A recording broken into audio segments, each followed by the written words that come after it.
అదిగో వీళ్ళందరూ మారారు కాబట్టి ఇప్పుడు వాళ్ళ సమాజాలు ప్రశాంతంగా ఉన్నాయి. వీళ్ళు అదే తంతులో కొనసాగినట్టయితే వాళ్ళ కుటుంబాలకి, బజార్లకి, సమాజాలకి మనశ్శాంతి ఉండేదా? ఇదిరా క్రైస్తవ్యం అంటే.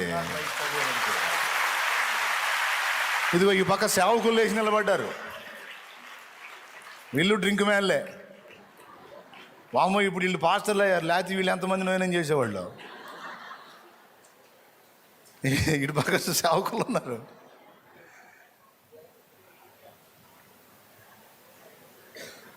ఇక్కడ కూడా ఉన్నారు ఆయన నాగేశ్వరరావు కూడా. అమ్మో,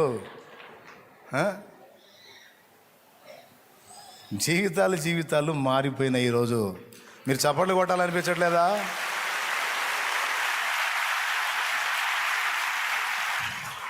క్రీస్తు సువార్త వల్ల దేశానికి నష్టమా?